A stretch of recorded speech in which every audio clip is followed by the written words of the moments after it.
السلام علیکم ورحمۃ اللہ وبرکاتہ۔ میرے پیارے آقا علیہ الصلوۃ والتسلیم کے پیارے دیوانوں، خاتون جنت حضرت فاطمۃ الزہرا رضی اللہ تعالی عنہا کی کنیزوں، تذکرۃ الانبیاء کے درس نمبر 99 میں آپ تمام کا استقبال ہے۔ ہم سن رہے ہیں اللہ کے نبی سیدنا موسیٰ علیہ السلام اور سیدنا ہارون علیہ السلام کی سوانح۔ کل کے درس میں ہم نے یہ سنا کہ اللہ کے نبی سیدنا موسیٰ علیہ السلام اللہ کی اجازت پر خضر علیہ السلام کے پاس آتے ہیں، اور خضر علیہ السلام نے آپ کو اس شرط پر اپنے ساتھ رہنے کی اجازت دی کہ آپ جو کچھ بھی اپنی آنکھوں سے دیکھیں آپ مجھ سے کوئی سوال نہ کریں۔ موسیٰ علیہ السلام نے خضر علیہ السلام کی اس شرط کو قبول کر لیا، اور اس کے بعد یہ دونوں حضرات ایک سفر پر روانہ ہوتے ہیں۔ دونوں چلتے چلتے ایک دریا کے کنارے پہنچے۔ دریا کے اندر جو کشتی موجود تھی، کشتی والوں نے خضر علیہ السلام کو پہچان لیا اور انہیں بنا اجرت کے اپنی کشتی کے اندر سوار کر لیا۔ کچھ دور جانے کے بعد خضر علیہ السلام نے اس کشتی کے اندر ایک سوراخ بنا دیا، جسے دیکھ کر موسیٰ علیہ السلام کو بڑا تعجب ہوا، اور آپ نے سوال کیا کہ اے خضر، تم نے آخر کشتی میں سوراخ کیوں کیا؟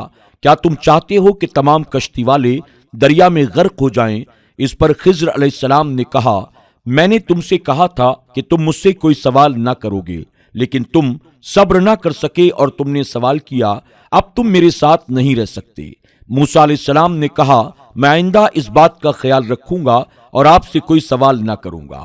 اس کے بعد دونوں حضرات دریا کو پار کر کے ایک آبادی کی طرف چل پڑے۔ راستے میں کچھ بچے کھیل کود میں مصروف تھے۔ خضر علیہ السلام نے آگے بڑھ کر ایک چھوٹے سے بچے کا قتل کر دیا۔ موسیٰ علیہ السلام کو بڑا تعجب ہوا، آخر ایک چھوٹے سے بے گناہ بچے کو خضر علیہ السلام نے کیوں قتل کیا؟ موسیٰ علیہ السلام نے خضر علیہ السلام سے دوبارہ اس بات پر سوال کیا۔ خضر علیہ السلام نے کہا کہ موسیٰ، تم اپنی شرط پر کھرے نہیں اتر رہے ہو، یعنی تم صبر نہیں کر پا رہے ہو، تم میرے ساتھ نہیں رہ سکتے۔ موسیٰ علیہ السلام نے دوسری مرتبہ بھی کہا کہ میں آئندہ اس بات کا خیال رکھوں گا اور جو کچھ بھی دیکھوں گا اس پر آپ سے کوئی سوال نہیں کروں گا۔ اب یہ دونوں حضرات ایک آبادی میں آتے ہیں۔ چونکہ سفر کرتے کرتے یہ تھک گئے تھے اور ساتھ ہی انہیں بھوک بھی محسوس ہو رہی تھی۔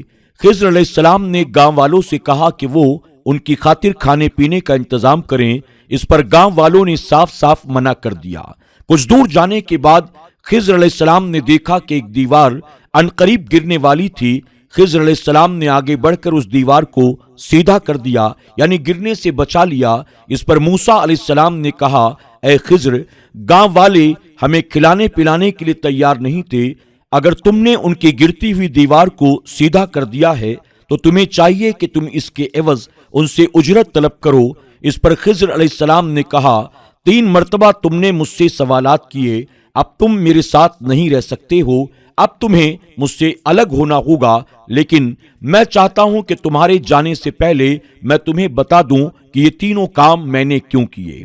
میرے پیارے آقا علیہ الصلوۃ والتسلیم کے پیارے دیوانوں، خاتون جنت حضرت فاطمۃ الزہرا رضی اللہ تعالی عنہا کی کنیزوں، آج کے درس میں ہم اس کے آگے کے واقعات کو سماعت کریں گے، اور بالخصوص ہم یہ سنیں گے خضر علیہ السلام نے کشتی میں سوراخ کیوں کیا، آپ نے اس چھوٹے سے بچے کا قتل کیوں کیا، اور گرتی ہوئی دیوار کو آپ نے بنایا، اس کے عوض آپ نے گاؤں والوں سے کوئی اجرت طلب کیوں نہ کی۔ لیکن آگے بڑھنے سے پہلے آئیے حصول برکت کے لیے اللہ کے پیارے محبوب صلی اللہ علیہ وسلم کی بارگاہ میں درود و سلام کا نذرانہ پیش کر لیتے ہیں۔ آپ تمام بھی میرے ساتھ مل کر اللہ کے پیارے محبوب صلی اللہ علیہ وسلم کی بارگاہ میں درود شریف کا نذرانہ پیش کر لیں۔ الصلاۃ والسلام علیک یا رسول اللہ، الصلاۃ والسلام علیک یا حبیب اللہ، الصلاۃ والسلام علیک یا نبی اللہ، وعلی آلک واصحابک یا نور اللہ، صلی اللہ تعالی علیہ وسلم۔ حضرت خضر علیہ السلام اپنے کاموں کی وضاحت کرتے ہیں۔ وہ جو کشتی تھی وہ کچھ محتاجوں کی تھی کہ دریا میں وہ کام کرتے تھے، تو میں نے چاہا کہ اسے عیبدار کر دوں، اور ان کے پیچھے ایک بادشاہ تھا کہ ہر ثابت کشتی زبردستی چھین لیتا۔ آپ نے فرمایا کہ کشتی 10 مسکینوں کی ہے جن میں کچھ اپاہج بھی ہیں، وہ اس کی مزدوری سے اپنا گزر اوقات کر رہے تھے۔ جب یہ واپس لوٹیں گے تو ان کو ایک کافر بادشاہ جلندی کا سامنا کرنا پڑے گا۔ وہ صحیح کشتیوں کو پکڑ رہا ہے لیکن عیبدار کو نہیں پکڑتا، اس لیے میں نے اسے عیبدار بنانے کا فیصلہ کر لیا تاکہ یہ کشتی وہ نہ چھین سکے اور ان کی محنت مزدوری جاری رہے۔ آپ نے کہا میں نے ارادہ کیا اسے عیبدار بناؤں، یہ نہیں کہا کہ میں نے اسے عیبدار کر دیا، اس لیے کہ ظاہراً اگرچہ عیبدار ہو گیا تھا لیکن در حقیقت اسے نفع مند بنایا گیا تھا، اور وہ لڑکا تھا، اس کے ماں باپ مسلمان تھے، تو ہمیں ڈر ہوا وہ انہیں سرکشی اور کفر پر چڑھا دے، تو ہم نے چاہا کہ ان دونوں کا رب اس سے بہتر، ستھرا اور اس سے زیادہ مہربانی میں قریب عطا فرمائے۔ حضرت ابی ابن کعب رضی اللہ تعالی عنہ کہتے ہیں، اللہ کے پیارے محبوب صلی اللہ علیہ وسلم نے فرمایا، بے شک وہ لڑکا جسے خضر علیہ السلام نے قتل کیا، اس پر کافر ہونے کی مہر لگا دی گئی تھی کہ اگر وہ زندہ رہا تو اپنے والدین کو سرکشی اور کفر کی طرف مجبور کر دے گا، یعنی بے شک اللہ تعالیٰ کو معلوم تھا کہ یہ بڑا ہو کر کافر ہو جائے گا، اگرچہ اسے بچپن میں کافر نہیں کہا جا سکتا تھا۔ رہی وہ دیوار، وہ شہر کے 2 یتیم لڑکوں کی تھی، اس کے پیچھے ان کا خزانہ تھا اور اس کا باپ نیک آدمی تھا، تو آپ کے رب نے چاہا کہ وہ دونوں اپنی جوانی کو پہنچے اور اپنا خزانہ نکال لیں آپ کے رب کی رحمت سے، اور یہ کچھ میں نے اپنے حکم سے نہ کیا۔ یہ وجوہ ہیں ان باتوں کی جن پر آپ نے صبر نہ کیا۔ آیت کریمہ میں جو ذکر کیا گیا ہے ان کا باپ نیک آدمی تھا، اس سے پتہ چلا کہ والدین کی نیکی سے ان کی اولاد پر اللہ تعالیٰ کی مہربانی ہوتی ہے۔ محمد بن منقدر فرماتے ہیں، بے شک اللہ تعالیٰ اپنے نیک بندے کی نیکیوں کی وجہ سے اس کی اولاد اور اس کی اولاد کی اولاد اور اس کے قبیلے اور اس کے ارد گرد رہنے والے پڑوسیوں کی حفاظت کرتا ہے۔ وہ لوگ جب تک اس نیک بندے کے پڑوس میں رہیں گے اس وقت تک اللہ تعالیٰ کی حفاظت میں رہیں گے۔ فائدہ: 3 واقعات کے متعلق حضرت خضر علیہ السلام نے جو توجیحات پیش کی ہیں ان میں پہلی توجیح کا ذکر کرتے ہوئے فرمایا، میں نے ارادہ کیا کشتی کو عیبدار بناؤں۔ دوسری توجیح میں فرمایا، ہم نے یہ ارادہ کیا، اور تیسری میں فرمایا، آپ کے رب نے یہ ارادہ کیا۔ اسلوب بیان کے اس فرق کی وجہ کیا ہے؟ اس کے متعلق مختصر گزارش یہ ہے، اگرچہ خیر و شر، نفع و ضرر، ہر چیز کا خالق حقیقی اللہ تعالیٰ ہے، لیکن اہل ادب اور عرفان کا طریقہ یہ رہا کہ خیر و نفع کا ذکر کرتے ہیں تو اس کی نسبت اللہ تعالیٰ کی طرف کرتے ہیں، اور جب شر اور ضرر کے ذکر کا موقع آتا ہے تو اس کی نسبت اپنی طرف کرتے ہیں۔ حضرت ابراہیم علیہ السلام کا ارشاد ہے، جب میں بیمار ہوتا ہوں تو اللہ تعالیٰ ہی مجھے شفا دیتا ہے۔ بیماری کی اضافت اپنی طرف کی اور صحت کی اللہ کی طرف، حالانکہ بیمار کرنے والا بھی وہی ہے۔ اسی طرح یہاں کشتی توڑنے کی وجہ بتائی تو فاردت کہہ کر اس کی نسبت اپنی طرف کی، کیونکہ کشتی توڑنا بظاہر مذموم نظر آتا ہے، اور جب دیوار درست کرنے کی بات آئی تو اس کی نسبت اللہ تعالیٰ کی طرف کی، فارد رب کا، کیونکہ وہ فقط خیر ہی ہے، اور قتل غلام کے 2 پہلو تھے، خیر اس لیے کہ اس کے والدین کو نافرمان بیٹے کے عوض میں نیک اولاد دی جا رہی تھی، اور شر اس لیے کہ بظاہر ایک بے گناہ بچے کو قتل کیا جا رہا تھا، اس لیے فاردنا جمع کا صیغہ استعمال کیا تاکہ خیر کے پہلو کی نسبت ذات خداوندی کی طرف ہو جائے اور شر کا پہلو اپنی طرف منسوب کر دیا۔ علامہ بدر الدین نے اسی توجیہ کو زیادہ پسند فرمایا ہے۔ حضرت خضر علیہ السلام نبی تھے یا ولی؟ اس مسئلے میں اہل علم کے ہر طرف سے دلائل موجود ہیں۔ کچھ حضرات نے ولی کہا اور کچھ نے نبی کہا۔ محققین حضرات اس طرف ہیں کہ آپ نبی تھے۔ اس مسئلے کو بیان کرتے ہوئے مفکر اسلام، مفسر قرآن حضرت پیر کرم علی شاہ فرماتے ہیں، جمہور علماء کا مذہب یہ ہے کہ یہ بندہ حضرت خضر علیہ السلام ہیں۔ ان کا نام بلیہ بن ملکان ہے۔